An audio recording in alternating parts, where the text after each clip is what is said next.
Posiblemente tú te has preguntado alguna vez o has tenido un sueño y decir, bueno, pues es que vengo de una familia pobre, es que no estudié, ¿cómo voy a llegar a triunfar? ¿Cómo voy a llegar a tener éxito? Que esta historia es para ti. Es la vida del extraordinario Michael Faraday. Escaló desde la más extrema pobreza de los barrios de Londres hasta convertirse en uno de los más grandes científicos que han existido. He aquí su historia. Todo comienza en 1791 cuando nace Faraday, ya habíamos dicho, de una familia muy pobre. Tan pobre que algunos dicen que hasta tuvieron que pedir limosna algunas veces. Faraday nunca tuvo una educación propiamente formal. Es decir, jamás fue propiamente a la escuela. Se va, como en aquellos tiempos era costumbre, de aprendiz con una persona. Creo que era una buena idea eso de los aprendices. Si una persona no sabía hacer nada, alguien lo tomaba a cargo y le enseñaba el oficio a cambio de comida y de poderse quedar incluso a veces en el taller. Pero imagínense, eso pues beneficiaba a toda la gente que propiamente no tenía estudios o que era muy pobre. Faraday se pone de aprendiz de un hombre que es encuadernador de libros. Y claro, al estar en contacto con los libros y por el hambre de aprender que tiene Faraday, empieza al principio a leer y después literalmente a devorar los libros que estaba encuadernando. Poco a poco su interés se fue yendo hacia el terreno de la ciencia. Pronto Faraday, cuando ya después empieza a recibir un sueldo, cuando ya tenía un poquito más de práctica en el oficio, todos sus ingresos los ocupaba en comprar alambritos, sustancias químicas, y de esta forma empieza a formar su pequeño laboratorio. En aquel tiempo había un extraordinario experimentador llamado Humphry Davy, pero lo que tenía Davy es que daba conferencias para toda clase de personas y ahí hacía experimentos y claro, estaba tratando de transmitir el amor por la ciencia. Faraday, uno de sus sueños era llegar a ver una de estas conferencias. Junto a sus ahorros, compró un boleto y el día que puede ir a ver una conferencia de Davy, Faraday está extremadamente emocionado de conocer a uno de sus héroes científicos.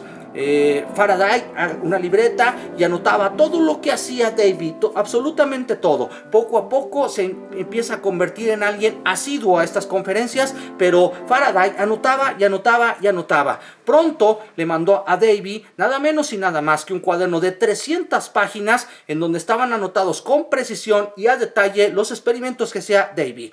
Esto impresionó demasiado a Davy, de una forma que una vez que Davy estaba haciendo un experimento y quedó seriamente dañado los ojos y que tuvo necesidad de un estudiante, escogió a Faraday. No era una persona que venía de una universidad, no era una persona con buenas calificaciones, era una persona que tenía pasión por la ciencia. Ese era Michael Faraday. Pronto, el emocionado de siempre ser el ayudante de Davy. Pronto Faraday hacía prácticamente todos los experimentos de Davy y de hecho casi prácticamente Davy le empieza a fincar toda la responsabilidad sobre sus hombros. De esta forma, cuando Davy muere, prácticamente es el heredero de todo el conocimiento, todo el material y toda la experimentación de Davy. Faraday fue extraordinario como experimentador.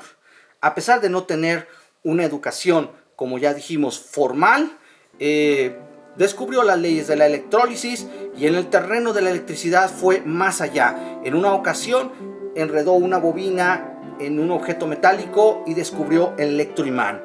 Pronto descubre el principio del motor, el principio del generador y del transformador. Una de las cosas más extraordinarias que descubre Faraday es que se dio cuenta que en un objeto metálico hueco adentro no había campo eléctrico. Lo que quiero decir es que si tú te metes adentro de un conductor hueco y afuera hay electricidad y está conduciéndolo el conductor, por dentro no hay electricidad. Esto se le llamó y se le llama el efecto de jaula de Faraday. Déjenme decirles que si tú vas en una tormenta eléctrica poderosa, pero estás dentro de un automóvil, estás totalmente protegido. Algunas personas dicen, es que las llantas del coche aíslan Un rayo puede brincar 5 kilómetros de aire que es aislante.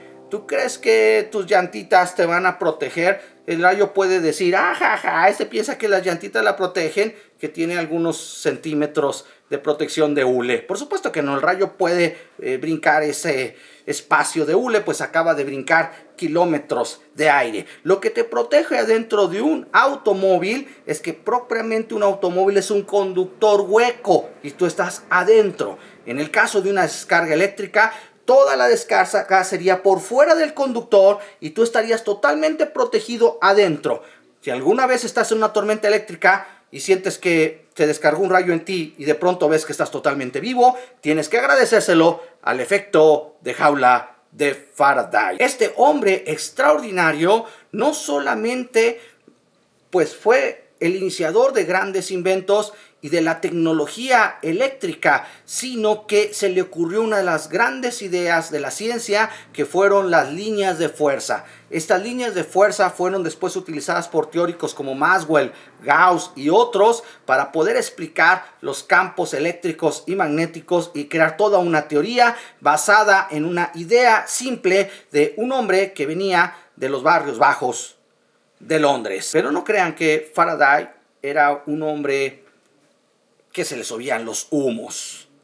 Se acordaba de dónde venía y cada Navidad cargaba una carreta con alambres, pilas y triques y se iba por los barrios pobres dando pláticas a los niños pobres que quisieran oírlo y de esta forma tratar de transmitir el amor por la ciencia que él también sentía. Faraday fue también financiador de muchos de estos niños que quisieron estudiar y que él les pagó los estudios. De esta forma, no solo fue un gran científico, sino un gran educador y un gran promotor de la ciencia. Fue nombrado doctor honoris causa porque recordarán que dijimos que él no tuvo estudio, pero él rechazó toda clase de honores. Él le gustaba que le dijeran señor Faraday.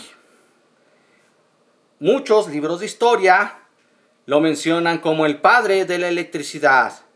Pero si usted me lo permite, a mí me gusta llamarle el domador del alto voltaje. Soy el profesor Nitrox.